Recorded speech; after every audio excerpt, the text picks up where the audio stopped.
Okay, I think we will get started. Hello, everybody. Welcome. My name is Pam Fessler, and I am a former NPR correspondent. And right now, I am a communications advisor with the Elections Group. And for those of you who are joining us for the first time, the Elections Group is an organization that partners with state and local election officials to implement new programs and improve processes for voters and other stakeholders. It provides guidance, resources, direct management support, and it's made up of former election officials and election experts from across the United States. And I know from personal experience as a journalist that the group is very helpful for those who are trying to learn kind of the ins and outs about voting. They're a great resource, which brings us to today. And we're very pleased to have you here with us for this communications workshop covering elections and voting in 2024. Before I introduce our panelists, I want to give you a little background. Over the past couple of months, I worked with the Elections Group to write a new media guide. It's called Covering Elections and Voting in 2024. And it's designed to help reporters navigate this beat.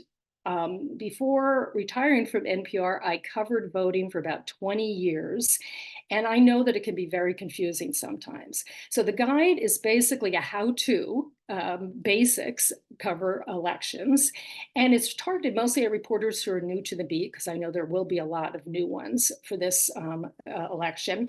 But we also hope other people will find it helpful as well, including election officials. There might be some good tips in there for you in your dealing with reporters to give you a better sense of what are the types of things that journalists need. So, why did we decide to produce this guide? And there were two reasons. The first, obviously, is to improve overall news coverage of elections and voting, which is such a crucial issue these days.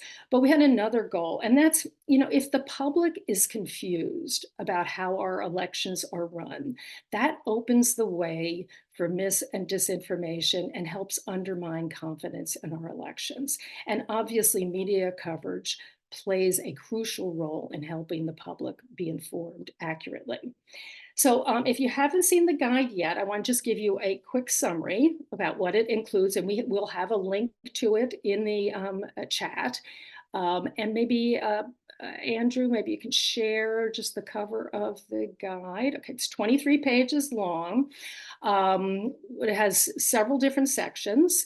The first part, we have an overview on page, starts on page 2.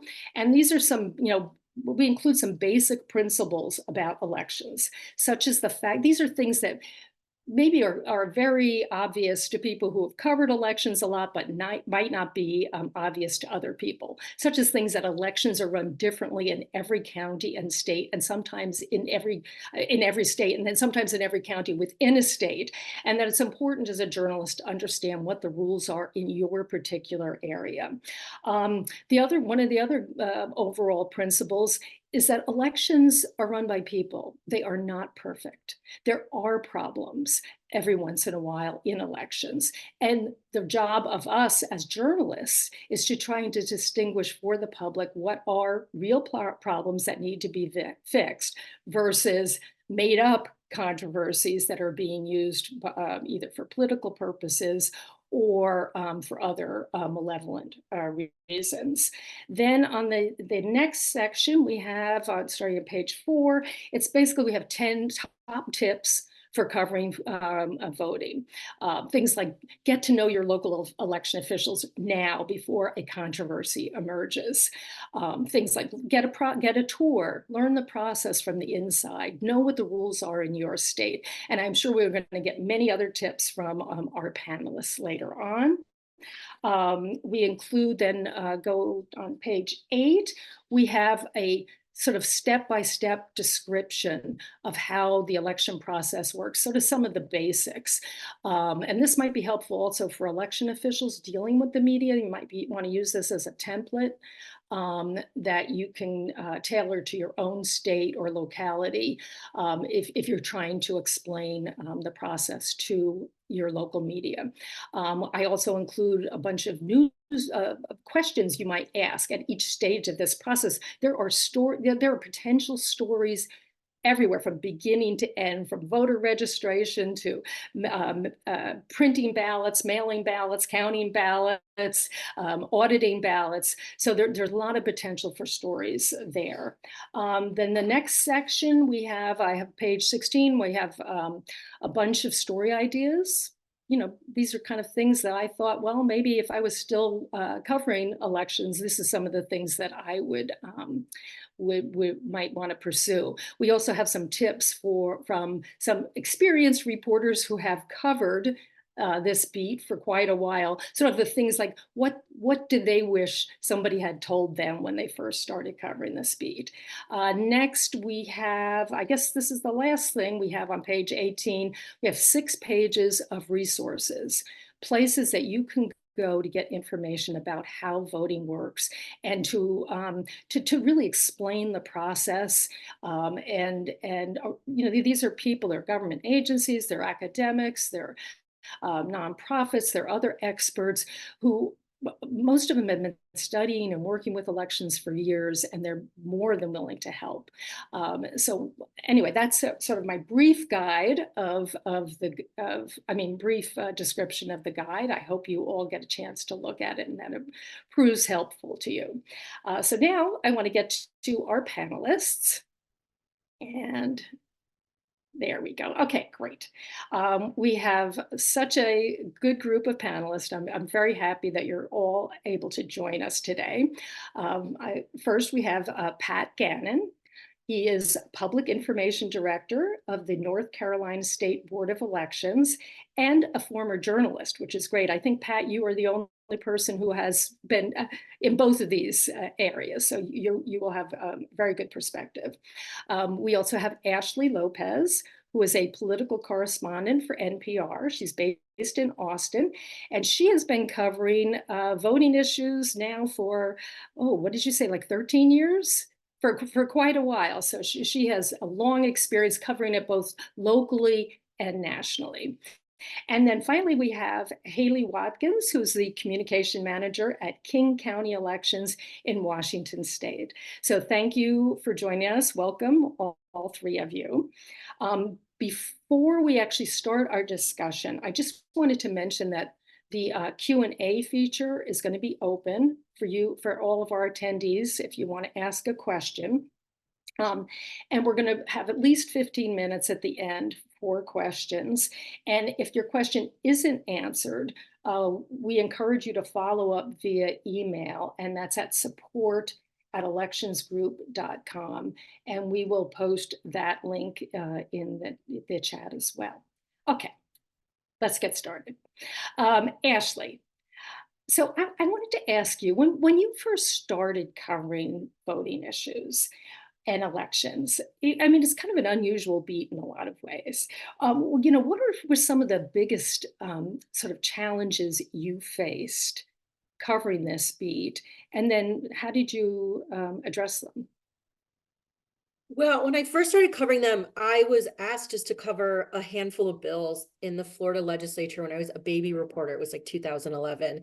And it was my first time covering a legislature. So a lot of that was just sort of figuring out how lawmaking works on a state level. And in that case, anybody who's covered a state legislature knows you just cozy up to lobbyists in like sort of just an informational way. Just like, what do you know about the process since you've like watched it a long time? And this was sort of an interesting year. I don't know if everyone remembers back in 2011, but it was when a lot of lawmakers had come in 2010 as sort of a response to the 2008 election. The Tea Party, there was a Tea Party takeover in a lot of legislatures. So there were a lot of election bills. For the first time, we were seeing things like curtailing in-person early voting in Florida. And so a lot of it was just sort of like understanding the sort of political moment there. But, I will say, I think like for most, and then when I moved to Texas was like another, learning from the beginning about how to do this. And Texas is a really interesting case because it's a big state. It has 254 counties, which anyone who covers a state, 254 counties is like insurmountable. It is insane. There's no way that one person can cover all those counties. So a lot of it was just finding people who follow sort of state voting stuff, whether it's lawyers, there's always like a couple lawyers who are suing the state. It's like the usual characters. Those people tend to know what's going on because local groups will come up to them and tell them, like, I think there's something wrong here. And going to and getting to know all the election officials in the bigger cities here in Texas. So mid to big cities. I just introduced myself to all of their like their election offices and their staff, and that was really helpful. Yeah, I mean, the bigger challenges were just like when you get to a state, it's just like learning how things work there, who's important, and you know, especially for a big state, it's just learning how to divide and conquer is really hard. But with smaller states, I'm guessing that part that won't be an obstacle for you. But for me, I've covered mostly big states like Florida and Texas, and it's just sort of figuring out like where to put your efforts is like a big challenge. Pat and Haley, you both, a big part of your job, obviously, is to work with the media. You must spend many hours dealing with reporters. I would like each of you to talk a little bit about, your assessment of what the coverage is like these days. Is it getting better? Is it getting worse?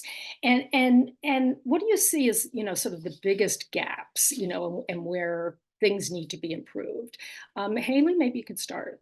Absolutely. So in King County, we are home to Seattle, the largest media market here from Vancouver, BC to Vancouver, Washington. Definitely the largest media market here in Washington State.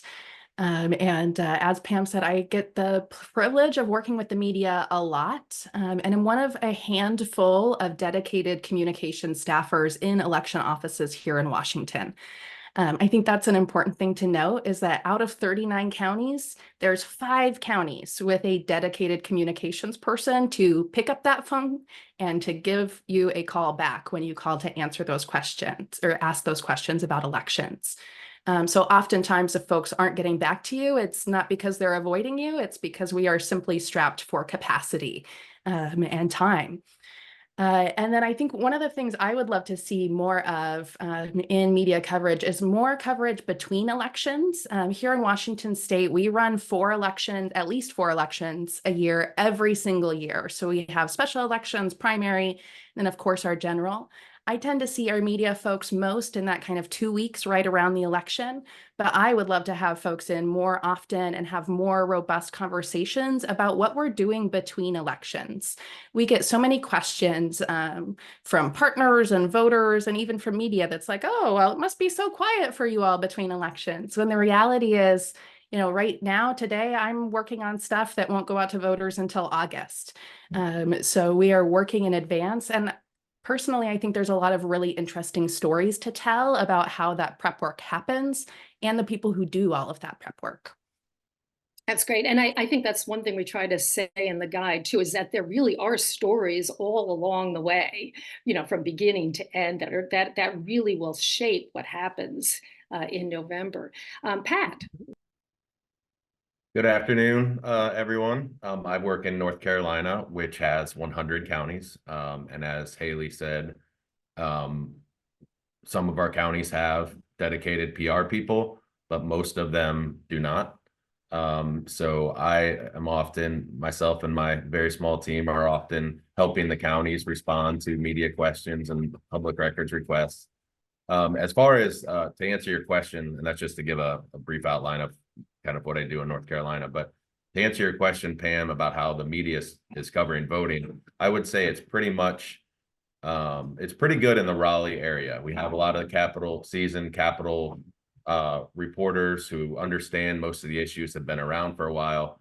And some of them have really tried recently to focus on the nuts and bolts of elections, things that happen in between elections, as Haley was saying, the testing, the voting equipment, the post-election audits that we do, explainer stories on the process and the people who work behind elections. Those are super important. When you get out to more rural areas, which have lost their daily newspapers, which people may rely on, apps and social media for their quote unquote news, that's where I see probably the biggest need and probably where the the conspiracies and mistruths about elections are spreading the fastest. I don't think that anybody on this call will be surprised to hear that, but I think we definitely need more outreach to those areas that are less populated and maybe more rural. And so Ashley, what do you, I'm curious what your assessment is of the state of coverage now and where you see the need for improvement in this kind of relationship between the election community and journalists. I mean, I completely agree with Pat. I think I think the problems stem from news outlets being under-resourced or not existent in rural areas and smaller markets. I think that's a huge problem. You know, I am heartened by seeing things like VoteBeat's a good example of a sort of nonprofit newsroom that's focused just on voting, and their their strategy is like more on the technocratic side, which I think is really helpful. And that's a gap in coverage that I think it's really great that there's a newsroom that's focused on that. But, overall, like, all media is shrinking. I mean, and when you shrink a newsroom, I don't think like the places you hold on to coverage is like super technocratic policy beats. Like, voting reporting becomes horse racy political coverage, depending on the newsroom. But I do think that's a problem. I think it's harder to keep your sort of policy wonks around. I mean, a good example is here in Texas. I mean, we lost Alexa Ura from Texas Tribune during layoffs, and she was one of the best, voting reporters in the country. That's what comes to mind when I think about like what journalism is facing, and who are the people who are really good at this, and whether they get to do that work is an open question. Yeah, I think that is that's a big problem. I don't know what's bigger than just we don't have enough reporters in the world, in the country. I mean, Right. yeah. And unfortunately, that's not anything that we here can address. I guess the question is, and Pat and Haley, maybe you can talk about this a little bit. What are some of the things you've done in your office to try and address this problem? Obviously you're dealing with reporters who are stretched, and is there anything that you have done that you think can address that? Yeah, absolutely. A couple of things come immediately to mind for me. So one of the things that we tried to do and have done around like our presidential primary, for example, that's a different sort of election for us here in Washington State. It's the only time Washington voters have to select a party that they prefer, for example. So our voters get quite up in arms about it. But before that election in 2020, we invited media in for a media day where we could walk through in just like 2 or 3 hours of what is different about this election, what's different since the last time we had a presidential primary, how do we process those ballots differently. We even had them do a hands-on like sorting activity so they could get an idea of what that sorting looks like for us on the back end. And we did that before ballots were mailed out so that our local News Corps could have that information before voters started contacting them with those questions as well. So that they felt like as they were, working through their own news coverage, they had that kind of baseline understanding of how this election works in Washington State. And then the other thing I would say is that we found it incredibly important to be really responsive as quickly as possible. We know that reporters are strapped for time. We're strapped for time too. And if reporters have to chase us down and call and call and call and email and email and email and ask and ask and ask, that just takes their time, and it doesn't build the relationship that we also want to build with our local reporters. I want our reporters to be able to call us and know that they're going to talk to somebody who knows what they're talking about, and they aren't going to get the runaround. So being responsive as much as possible and getting people things quickly really goes a long way in helping our reporters have the information they need while they're working on their, strapped timelines as well. And I'm curious, do you spend most of your time reaching out to the reporters, or are they reaching out to you? What? Yeah, it's really a combination these days, but I will say I've been here for 5 years now, and it's been an evolution. When I started, it was certainly more of kind of us reaching out, and then the questions just come to us, of course, during election time. Now that I've been here for a while and I've built some of those relationships, it definitely feels more like a two-way street. I feel like there are some reporters who can just call out of the blue and be like, hey, what's going on down there? And we can just have a conversation. And then, of course, there's all outlets kind of have their own priorities and agendas and all of that stuff too. So sometimes if I don't hear a lot from an outlet, I might give them a little tap as well and be like, hey, we're down here. And then, of course, we send out regular press releases and advisories for kind of all of the normal things, when ballots are mailed, when voter registration deadlines are, when our vote centers will be open, kind of those baseline things that our voters need to know. It was Pat. How about you? What are some of the things that you guys have done? Sure. So Haley mentioned a couple that were on my list. One is just trying to be responsive as possible to reporters. Even if you don't necessarily like the question, I think this goes a long way to building trust. If you're going to ignore them when they ask the tough questions, you're probably going to get more tough questions. So just be responsive in every time and in any circumstance.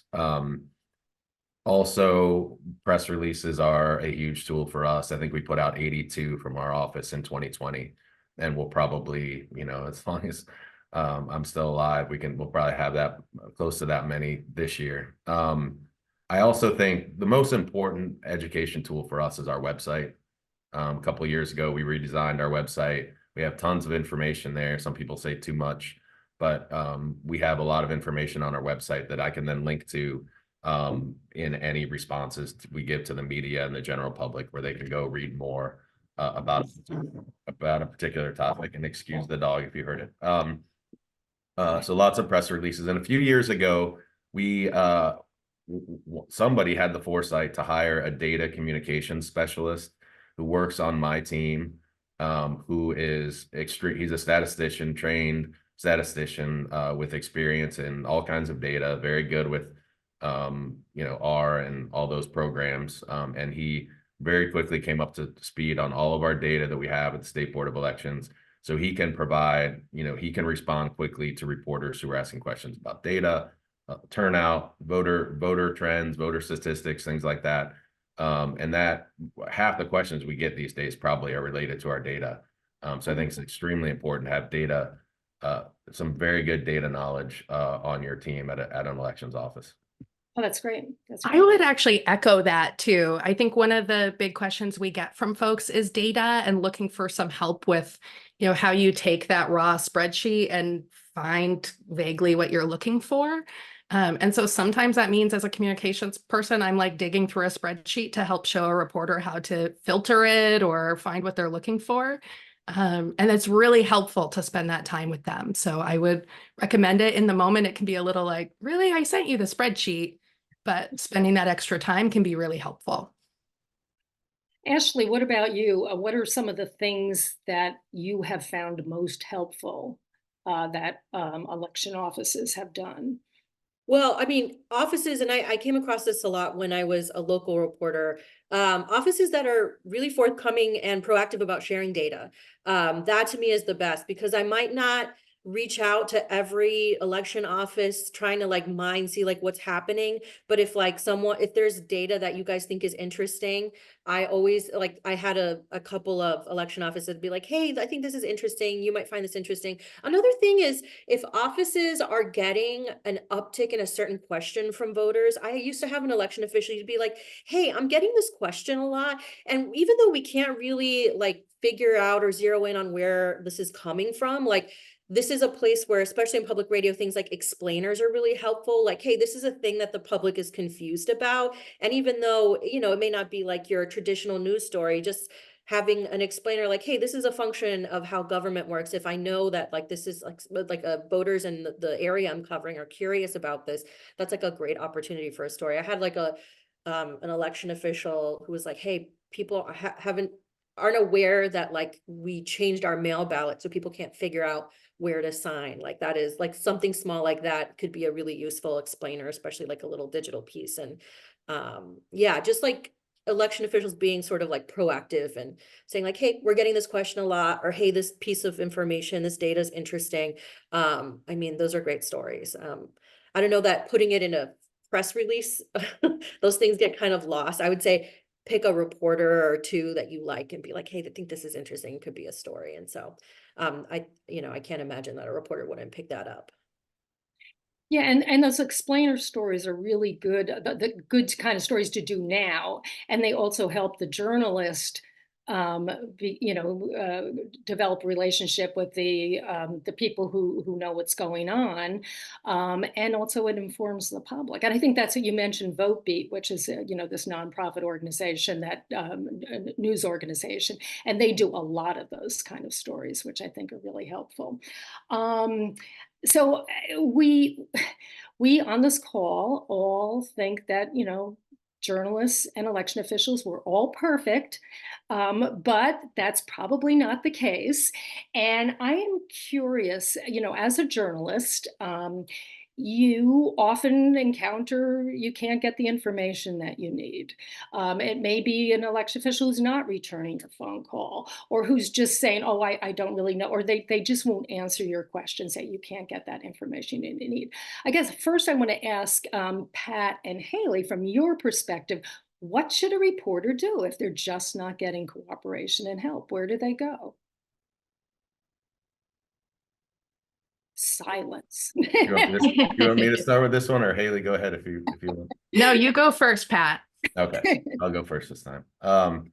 First, I think this has been mentioned before, but it's always important to build a relationship. If you're a reporter covering anything, I remember the days of having coffee with sources and just chit-chatting with them, and talking to them after meetings or whatever, just getting to know them a little bit. Get to know them before you have to ask them tough questions, and maybe even before you have to ask them any question. Again, set up a meeting, have coffee, whatever it takes to get to know each other, even just a little bit. Because I know election officials and journalists are very busy and don't have much time. In North Carolina, I tell reporters all the time that if they're not getting the assistance they need at the county board level, or the local board of elections level, just to reach out to me. I totally understand if a county election official doesn't have time or doesn't want to answer certain questions, and I can usually help because we've usually gotten those questions before. So I always tell reporters, if you're not having any luck, then I can either, prod the local official, or if it's something that they have to respond to, or help myself. Otherwise, I think for reporters, just be persistent. But if you know somebody in advance, being persistent will be more fruitful than if you don't know them at all. Because if you don't know them at all, and then you're persistent, then you're just annoying. So I would definitely just build a little bit of a relationship. All it takes is a phone call, and I just the other day, I'll give an example. A New York Times reporter who's new to North Carolina, he moved to Durham, North Carolina very recently, just called me out of the blue, wasn't working on a story, and just said, hey, I'm here now. I live in Durham. Where do you live? Blah, blah, blah, all this stuff. And we got to know each other a little bit. Now he's called me 2 or 3 times since, and I know who he is, and hopefully I can be a good source for him. That's great. Haley, do you want to add anything? Or? Yeah, I mean, I would really echo all of that. I think, even though I work at the county level, there are 39 of us counties here in Washington. So if somebody wasn't getting an answer from one county, they could certainly go to the state or another county. While I can't speak to specifics in a different county, for example, the processes are largely the same across county lines. Or if we have a relationship, I might be willing to poke my colleague in that other county and be like, hey, I heard that somebody was reaching out. They're really not scary. It's going to be okay if you call them back. And yeah, building that relationship is really helpful. Election administrators are often technical experts in what they do. They aren't necessarily folks who are super comfortable with like speaking publicly or being on camera, or even breaking down the technical work that they do into something that's understandable for other folks. So sometimes having that, like, everything's going to be okay from somebody that they know and trust can be really helpful too. And as you say, a lot of offices do not have a communication specialist like you. Yes, absolutely. And so Ashley, have you, so what do you do? I'm sure you have encountered this problem at some point in your career. What would you suggest that are, a new reporter starting, besides developing the relationship, which I think, we've all made that point. Is there anything you can do to get the information that you need? Are there other sources? Or are there other places you can go? Well, I mean, it really depends. I mean, if I am on a crunch and it's election day, I sometimes will just be like, this is what it is. This is the busiest day for people, and just sort of accept, like, I probably am not going to get this information today. But for the most part, I do tend to ask, like, hey, I get the sense you're really busy. Who can I talk to? Who, like, direct me somewhere? And honestly, sometimes I will have folks in election offices be like, just like letting them know, like, they're busy and you're not trying to, like, add on to the stress of their day. Like, they'll tend to, like, sometimes either direct you where you need to go, or they'll help you themselves. They'll sort of figure it out. Because just I think, it's the sort of thing of, like, I have a laundry list of things to do, and you just rose to the top by, like, just acting like a person. Sometimes that helps. But I will also reach out to groups who work in the voting space, because sometimes they have information. They already asked a local official for information. So, like David Becker's outfit sometimes has already data on hand that documented another group. Like, there are groups that, like, data mine, and sometimes I'll just reach out to them if I know, like, it's going to be tough to get an election official, especially a statewide election official, on the phone, or someone to give me data right now. I tend not to bother on election day too much unless there's something going wrong. But even during an election, it could be like, the early voting period, it could be tough to get someone to get you data.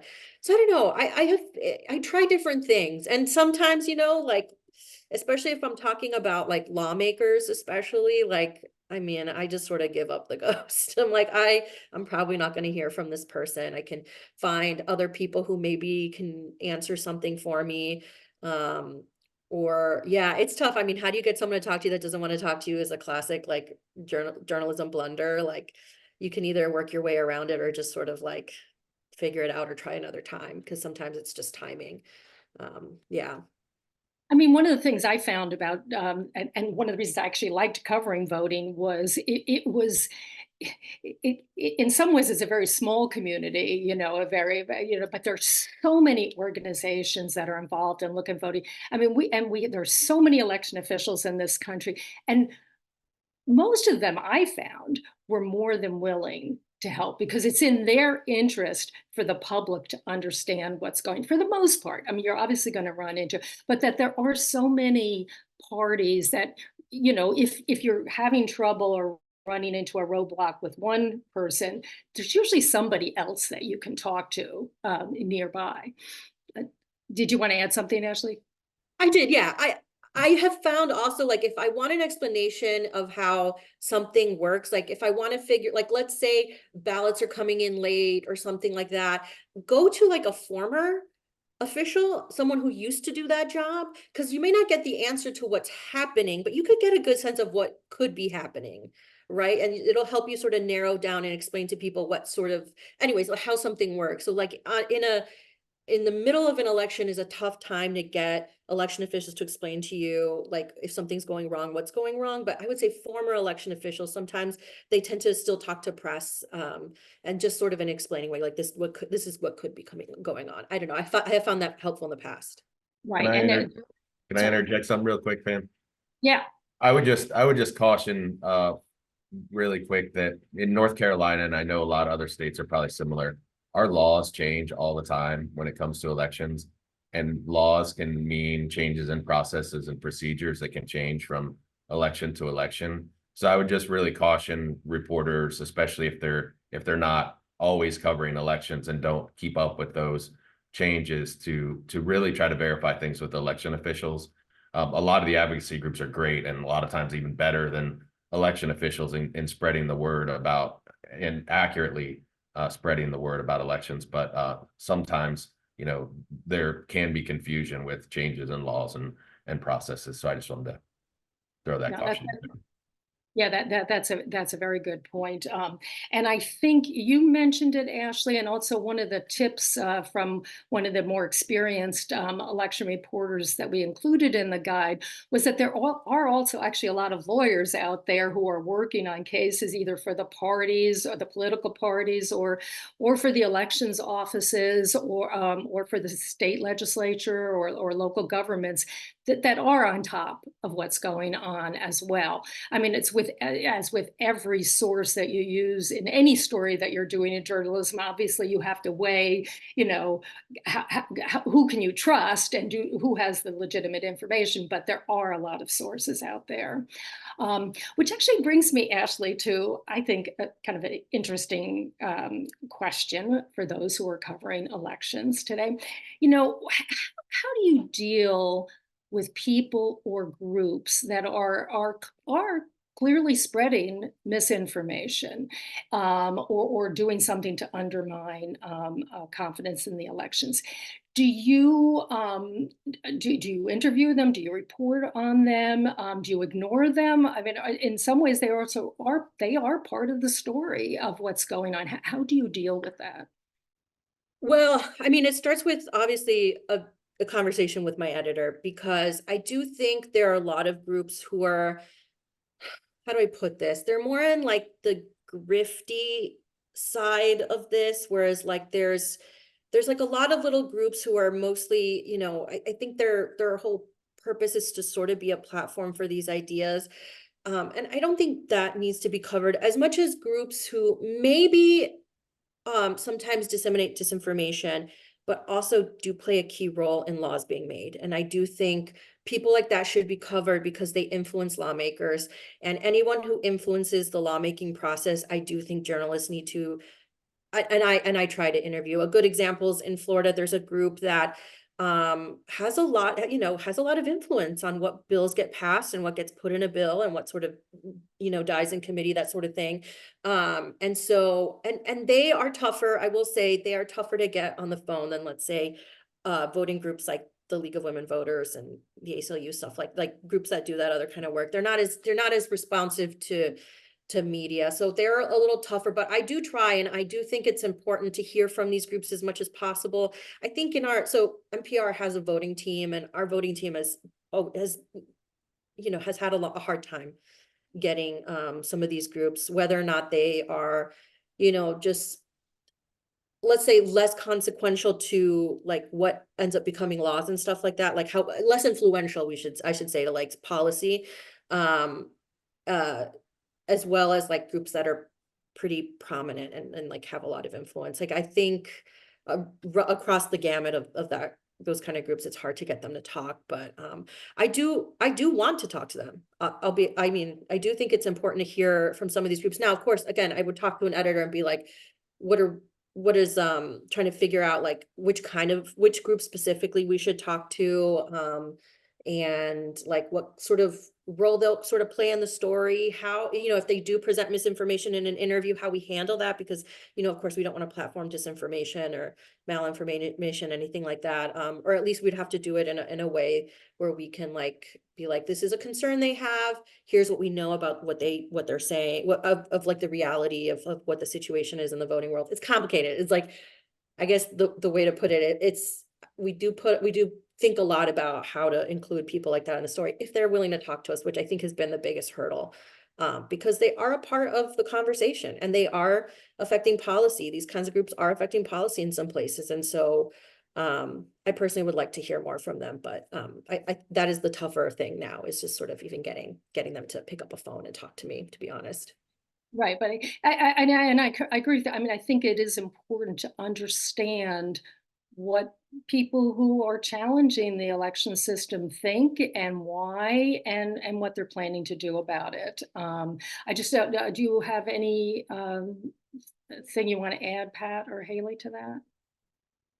I would just say I totally agree that it's important to cover them. We have had some really interesting and I think helpful stories for building trust in elections come out of kind of covering what these more skeptical groups are doing or talking about. and them kind of providing the actual information that is, how things are run.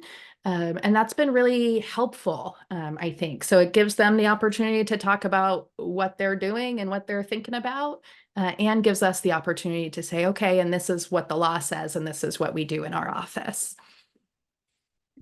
I just want to mention again that the Q&A function is open. If anybody has any questions, we'll be going to them in 1 minute. But before we do that, I just want to ask each of our panelists if you have any other tips that you think would be very helpful for either journalists or election officials as we approach the 2024 elections. Pat, do you want to start?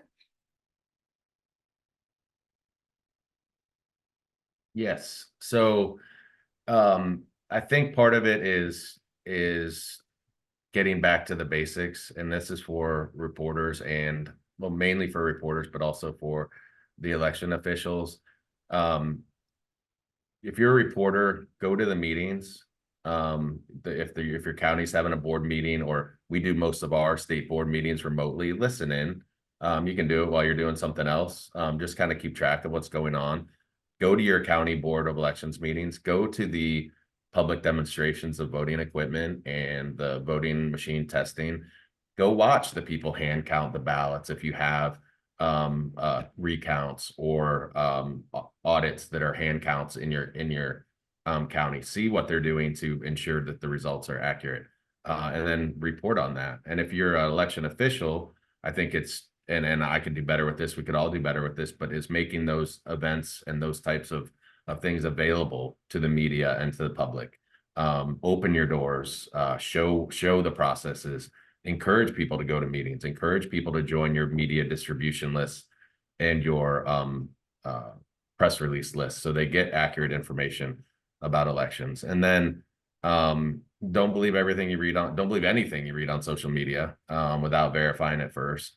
I just this week have had a couple of people reach out to me about something they saw on social media, and I had to tell them it was just, there was no basis in truth whatsoever. And these are legitimate people reaching out to me thinking it might be true. And then just from I think what's a good story for everyone, any reporter on here, is let your audience know when results will be reported on election night, how they will be reported, which results will be reported and when, and the fact that there are still processes that take place after the election. We've tried to do more and more of that, and we're still getting that question repeatedly, like, why did you stop counting? And why don't you call elections on election night? And those kinds of questions. And that question's already started coming to me this year about 2024, and I think it's just going to come more and more as we get later into the year. So those are a few things. I got a bunch more, but I'll leave it there. No, those are great. Those are great. Thank you. Haley?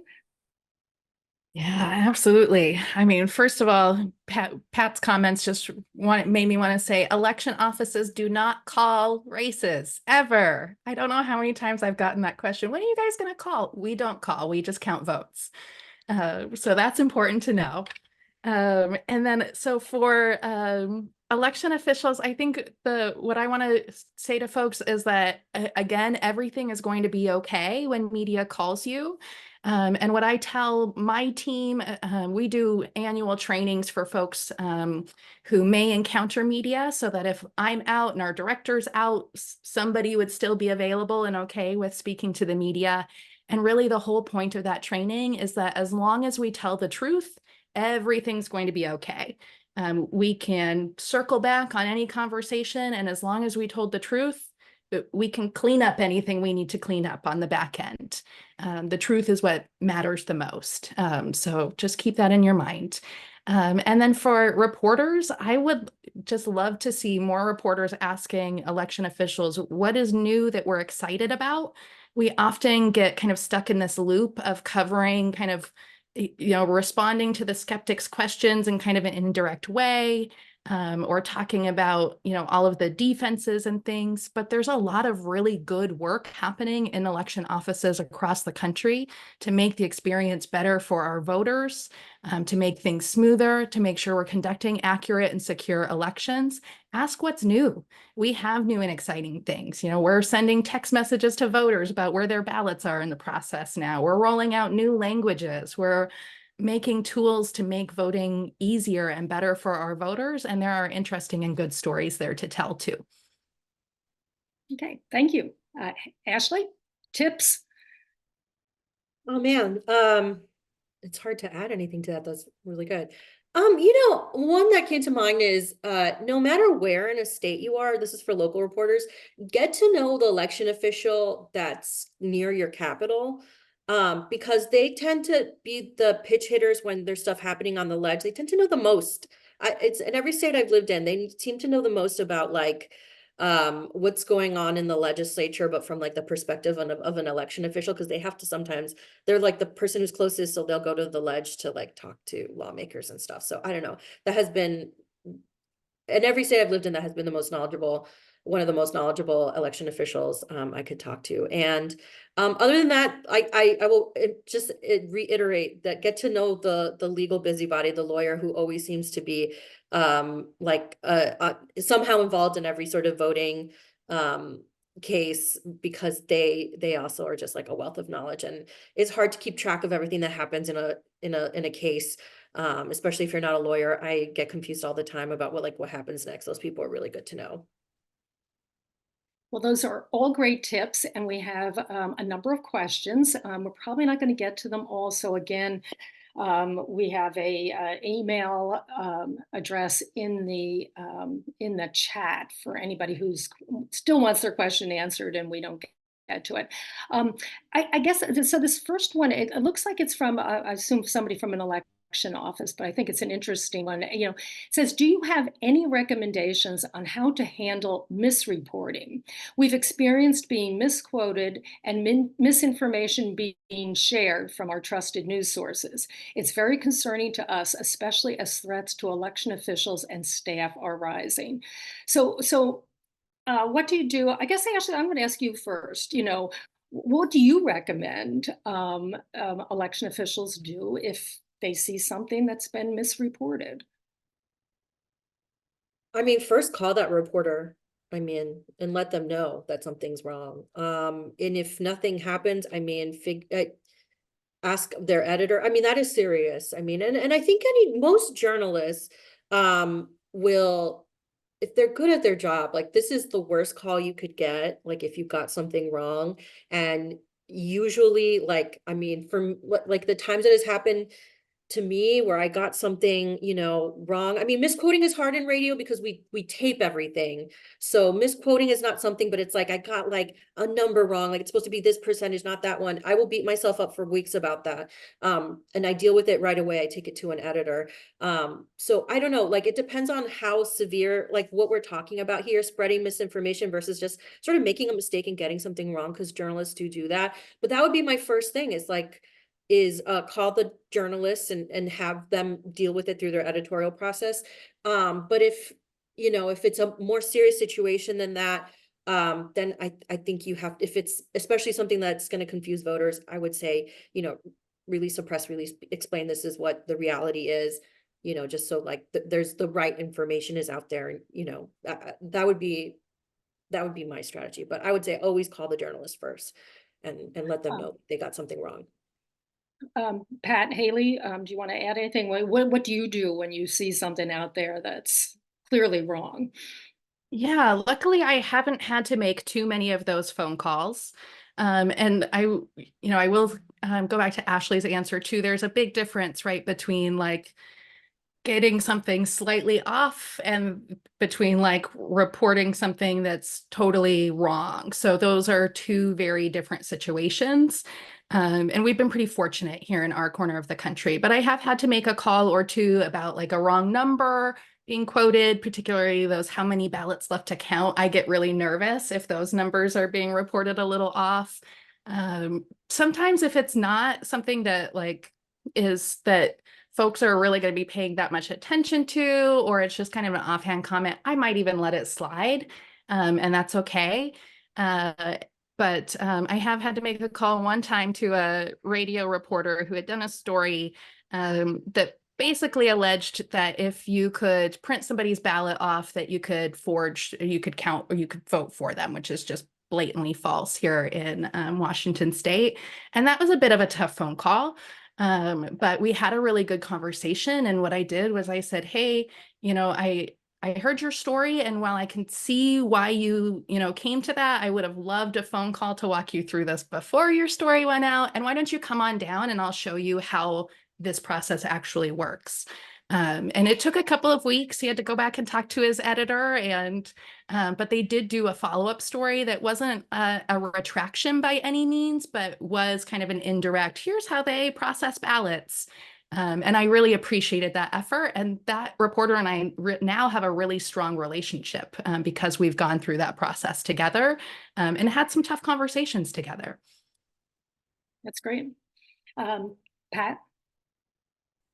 What we normally do, and unfortunately in North Carolina, we have had to reach out to reporters on numerous occasions and ask for corrections. And a lot of times it stems from things that could affect a court case, for example, where something's wrong, but it's related to an ongoing litigation, which our legal counsel will point out. And then and sometimes it's just stuff we don't want a voter to see a wrong voting location or wrong voting times or something like that.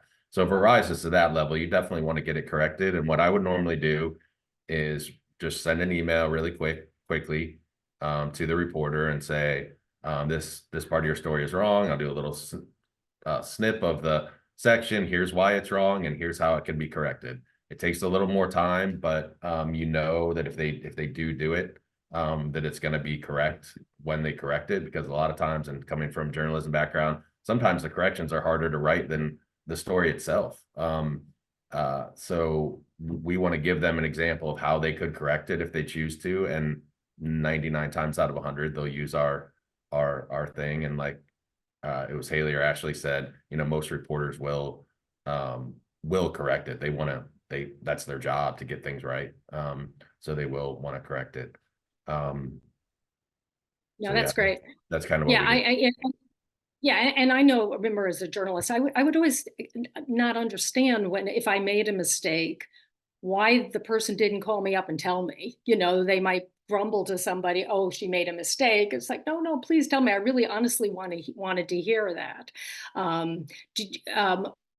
And Pat, we have another question here, and this is sort of something that you brought up.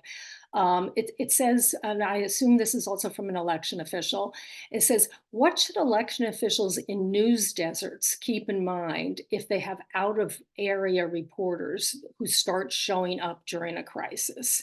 As we know, in 2020, some of the biggest controversies were in very small communities, and then the national media comes, dropping in. How should local election officials handle that? You want me to start there? Or anybody who has it. We've had this situation pretty recently in North Carolina, and I have a feeling we'll continue to as people start to cover the little mistakes in elections that sometimes get blown out of proportion. And sometimes they're not little mistakes. Sometimes they are real mistakes that happen. So from North Carolina's perspective, always keep in touch with the state and let them know what's happening. We have people at the state of North Carolina who have tons of at our state board of elections who have tons of experience on the ground working in elections in counties, who will immediately understand what happened and can probably tell you why it happened. We have tons of new election directors in North Carolina, which I think a lot of states are facing. So we have a lot of people that don't have that much experience. So I would say definitely keep in touch with the people who you generally keep in touch with, whether that's, so we have people on the ground also that are spread around North Carolina that we call election field specialists, and they're there to assist. They have tons of elections experience, each one of them, and they're there to assist the locals when problems like these arise, and then reach out to me or the communications team to make sure that you know, you're providing as much information as you can and that it's accurate. And I think Haley said this earlier, most important thing is to tell the truth. Just admit your mistakes. Everybody's human. Everybody makes mistakes. If you admit it, it'll be gone and over in 2 days. If you don't, it's going to drag on and you're going to be called out for it, most likely. And if you're not, you're lucky. So it's just owning up to it. Everybody makes mistakes. First of all, figure out what happened and make sure that the next voters are not affected by whatever the mistake was. Make sure the voting is continues going on smoothly, but then reach out to people who really understand the process and people who have been through this before and rely on them for help and be transparent and tell the truth. Those would be my main suggestions. Although every case is different, so. Haley, is there anything you want to add to that, or? I would just say for folks in smaller counties and smaller communities to lean on your colleagues in other places, whether that's the state or other counties who do have more resources. We are not alone in this kind of community of election administration, and you don't need to deal with a situation really any kind of situation by yourself. When something goes wrong in one county, we are impacted by it in every single county in Washington state. So we all have a vested interest in making sure that everybody is successful across the state, even when we work at the county level. So reach out to your colleagues and they can help, you know, with whether that's talking points or explainers that they already have put together. You know, I, as a large county, am happy to share my resources with smaller counties to make that possible. So just know that you're not alone. So we only have time, I think, for one more question, and I just want to ask this to you, Ashley, and I think Haley made this comment, or one, either Pat or Haley, you know, that not every election office is equipped to deal with working with the media, that they, you know, or had much experience. And so this attendee asked the question, she said, or he, can reporters send media questions ahead of time to better prepare the answers?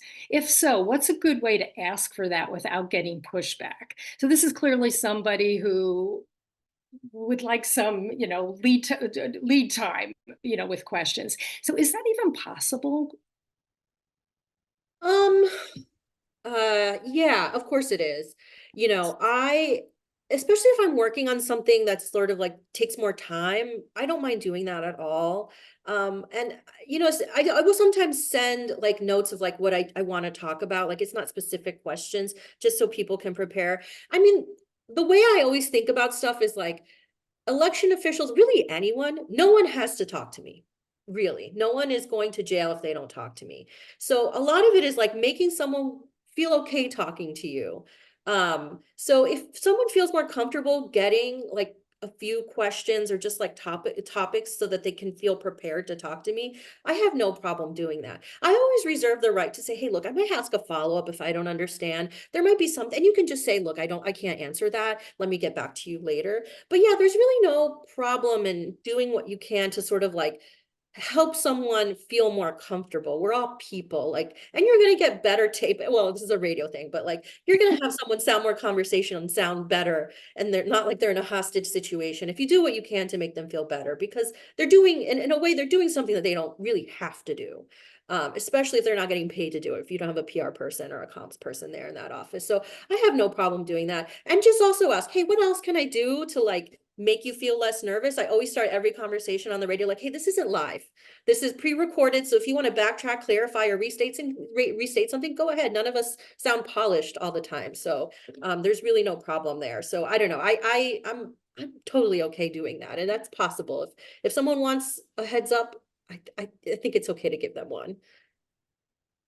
Well, this is great. We unfortunately are out of time. I think this conversation has been really wonderful, and I hope that our attendees have gotten at least some good tips. And again, if you have more questions, you can send them to support@electionsgroup.com. Again, we also have a link to our guide, and the elections group itself is a wonderful resource for getting more information. Thank you everyone for attending. Thank you so much, Pat, Haley, and Ashley. I wish you the best of luck in the coming months. And I think if we have any message here, it's that it's good to develop a relationship ahead of time. And this is the time to do it, so that things will work more smoothly when chaos emerges, or if chaos emerges. Hopefully it won't. Anyway, thank you again. And this webinar will be posted, available online later on. So I appreciate everybody who attended and hope you can join us again in the future. Thank you.